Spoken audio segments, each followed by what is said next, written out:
I'll be talking about Soul Release and why Soul Release is the shiznit. Now, I mentioned this card before in one of my earlier videos, and I don't really think I got the message clear. And so today I will really be talking about Soul Release specifically instead of just mentioning a bunch of other cards. That way I can, give all of the ins and outs to the card. Personally, I think this is the second best sighting card to date. And I play a lot of Yu-Gi-Oh! I compete in local tournaments, I compete on Dewey Network, I compete a little bit on Yu-Gi-Oh! Pro. I duel a lot. And personally, I don't see anything wrong with this card. Now, people who see me use it say it's a slow card, but when I use it against them, they usually end up losing if they run a grave-oriented deck. So, first off, let me start off by saying that Soul Release is basically 5 DD Crows in one. Now, I understand that you can't chain Soul Release to any card immediately, such as DD Crow. Like, you send a card to the grave like Grappa, DD Crow it, it's over. But Soul Release is really, really, really good because it can remove 5 cards from play. When you remove 5 cards from play, you're basically stopping a lot of potential plays that your opponent would make. So, if your opponent's playing Inzectors and he goes first turn, Foolish Burial, DD Crow would be better in that stance, but Soul Release is better more overall because the thing is that it can banish Hornet, it can banish Centipede, it can banish so many cards at one time, and you're basically killing the deck when you use this card without having to use Macrocosmos. Now, a lot of people like to use Macrocosmos. Personally, I think Soul Release is a better card because you can basically just remove all of your opponent's monsters from play without having to remove yours, and then it gives you an advantage. Also, Soul Release can be used if you're running a remove from play deck. So if you're running a remove from play deck, you can remove your own monsters, and then you can basically spam the field with Guardian Yatos. One of the things that I really think makes Soul Release a good card is mainly because it prevents plays.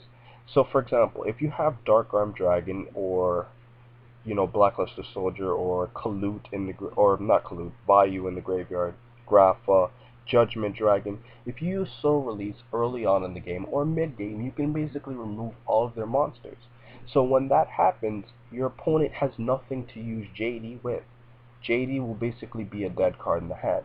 One of the reasons why I think Soul Release is a good card because it makes boss monsters that require certain cards in the grave to become dead.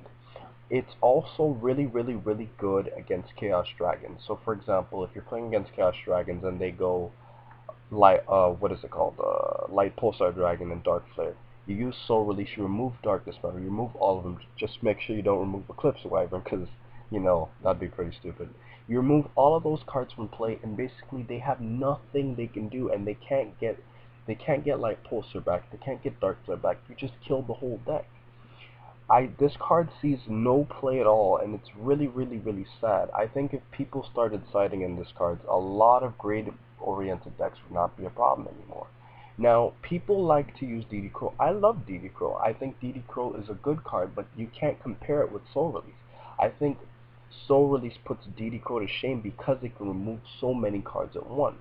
If you use 3 Soul Releases, you just removed 15 cards from your opponent's graveyard. That's a game-changing card. Soul Release should be used on every side deck, in my opinion. I run 3 of them in my side deck, and it's never been a bad card. It's so good that my opponents actually fear it. And, if you look at Grand Soil, for example, this card needs 5 cards, 5 Earth monsters to be special summoned. If you use Soul Release and you remove all 5, Grand Soil is a dead card.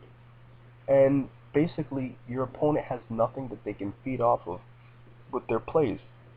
The ability to stop boss monsters like Dark Arm, Blackluster Soldier, Agent of Master Hyperion, or you can even use it on frogs as well. Because frogs like to dump a lot in the grave. You use Soul Release, you remove all of their frogs from play.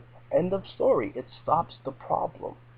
You could even use it on gadgets when they like to put that Machina monster with 2500 attack that I can't remember exactly what its name is. I think it's Fortress. Yeah, you use Soul Release, you remove him from play. He's not coming back. You don't have to worry about him anymore. This card is so good, but the reason why I really like it is because it can basically change the focus of the game. So if your opponent is prepared to save his or her resources, because there's a lot of conservative players in Yu-Gi-Oh! So if they have a Hyperion that they've been saving because they're going to wait for like a big push to use it, you use Soul Release. You can basically remove all of their agents. You don't have to remove their whole graveyard, just remove all of their agent monsters.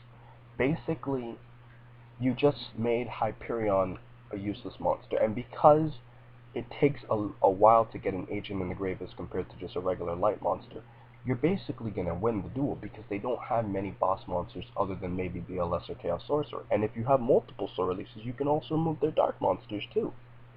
This card works really good against Agents, Chaos Dragons, Lightsworns. It works very well against Dark Worlds because when they use Gates, they have nothing to remove for their effects. You can use this card against Psychics when they want to use Grand Soil, and you can also use it for Elemental Heroes because they like to use Miracle Fusion to banish the Light and the Stratos or whatever to bring out the Shining or Absolute Zero, whatever. You can basically use Soul Release to stop all of their plays. And I think this card, personally, people say it's slow. Now, personally, I've never been a person who's thought slow cards were a big problem. I mean, I don't really understand how this is a bad card, though. You see, if it's slow and it's not doing anything, I can understand why, but it's a one-turn card that you can use that can basically give you such an advantage. You can win. All of my friends have decided to start using Soul Release simply because of how effectively I've used it. And I really wanted to share this card with you guys because I really think that this card should be cited in every single deck. I will repeat this. Soul Release should be in every single deck today. I don't care what you're playing.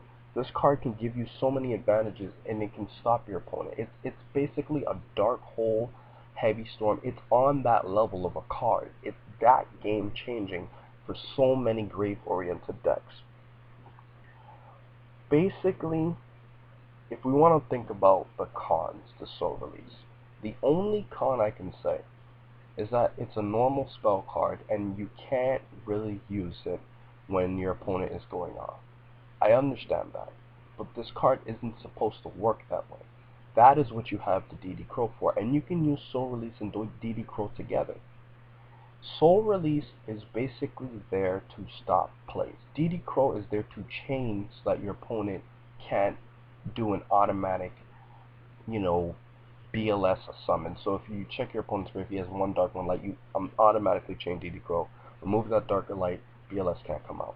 But because Soul Release can remove multiple monsters, you can use it the minute it becomes your turn. You can basically use it on multiple cards, and you get maybe not an immediate effect like you would get with DD Crow, but you basically start slowing their entire deck down. And in many cases, you're killing their deck. I think any card that is that powerful should be used in, almost every deck. This should be a siding staple. I really can't think of the cons to it, guys. The first video I ever made was on Dark Bribe, and I explained how that was a good card. And basically, Soul Release, in my opinion, I think it's an extremely underrated card. I really think that you guys should start using this card, and I'm telling you because I want to help you guys, and I want you to become better duelists. If you start using this card, I guarantee you, all of those decks that use grave-oriented cards would basically be wiped off of the face of the earth with Soul Release. It really works well against Lightsworns and Agents and Chaos Dragons. It really works well against Chaos Dragons because it kills Pulsar, it kills Dark Flare. So let's say your opponent has all of these Chaos monsters in the grave, like Light Pulsar or Dark Flare, and you have one Soul Release. What you can do is, let's say they have 10 cards in their grave. use Soul Release, you remove all the darks and all the lights. That way, basically all of their chaos moves are limited, and they basically can't make any game-changing plays to win the duel. So guys, you make the choice. I think Soul Release is a great card. It stops cards like Rekindling, it stops all of those great plays that can come off of, you know, the meta decks of this format. So personally, the only decks that I don't see this beating is probably Dino Rabbit, or maybe, I guess, Six Sams. But besides that, Soul Release is very, very good against the majority of decks. You should all side this card in. I hope I've made my points. All of my friends who duel against me have started using this card because of me. Use Soul Release and make it kill the meta. Have a nice day, guys, and I hope you subscribe to my channel. Adios.